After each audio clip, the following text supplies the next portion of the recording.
Being a preacher's kid, church was all my grandfather knew. From his early days in Quinn Chapel's Regal Sanctuary in Chicago to assisting his father at 8th in Town, now First AME. And then for 2 decades, serving as my great-grandfather's assistant pastor at Neighborhood Community Church.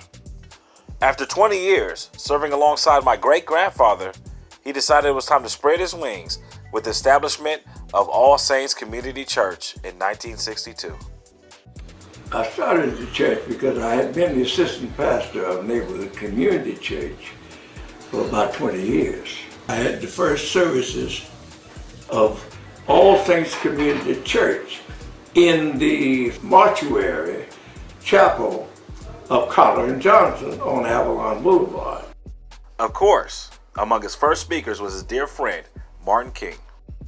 When I organized my church over in the mortuary at Connor and Johnson, one of my first guest preachers was Dr. Martin Luther King Jr.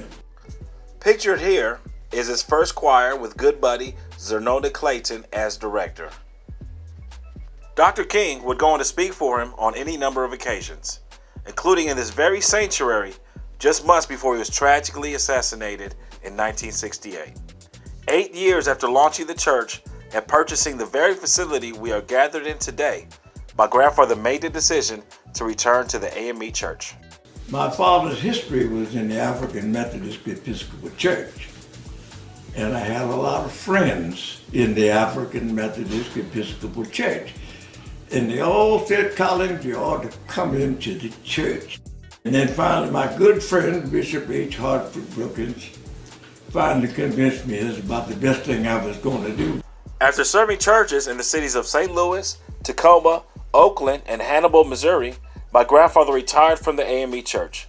At about the same time, my aunt was establishing LA Focus, so my grandfather went to work with her, calling on many of the same pastors he called on years earlier, E.V. Hill, Bishop H.H. Brookins, and Thomas Kilgore among them.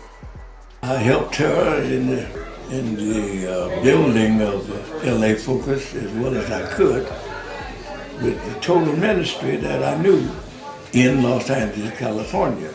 Although the church he founded would ultimately become Brighton Temple AME, he considered it his church up until the day he passed.